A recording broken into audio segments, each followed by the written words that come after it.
What motion of the Earth causes day and night? Earth rotates from west to east on its axis, taking approximately 24 hours to complete one rotation. This movement causes different parts of the Earth to face the Sun, resulting in the cycle of day and night. Tilting on its axis is responsible for the change of seasons, not the daily cycle. The Moon orbits the Earth, which influences tides and lunar phases but does not cause Earth's day and night.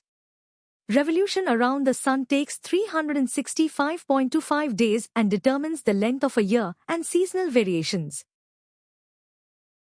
Which part of the Earth's surface includes oceans, rivers, lakes, and water vapor?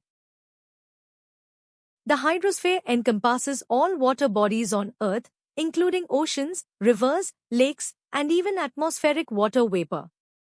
It covers approximately 71% of the Earth's surface and is essential for all known forms of life.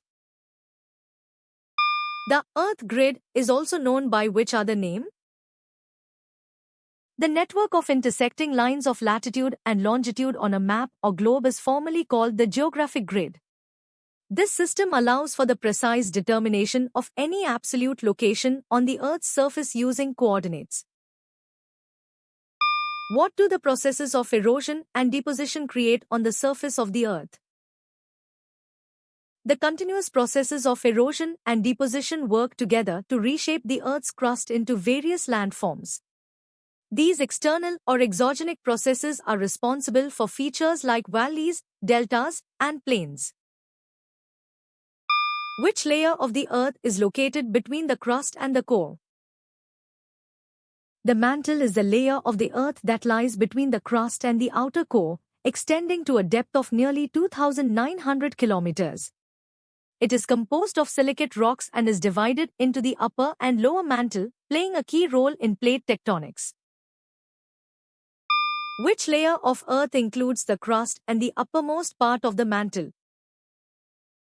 The lithosphere is the rigid, outermost layer of the Earth that includes the entire crust and the brittle, uppermost portion of the mantle. It is divided into tectonic plates that move over the more plastic asthenosphere, driving geological processes like earthquakes and volcanism. Lines of latitude are drawn horizontally on the Earth from where to where? Lines of latitude are imaginary circles drawn horizontally from east to west, parallel to the equator. They are used to measure the angular distance of a place north or south of the equator. What is the description of the Earth's shape? The Earth is described as an oblate spheroid, meaning it is flattened at the poles and bulges at the equator.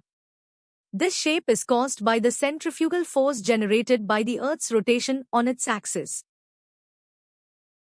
Which fact surprised you the most? Comment below and subscribe to Goshen for more.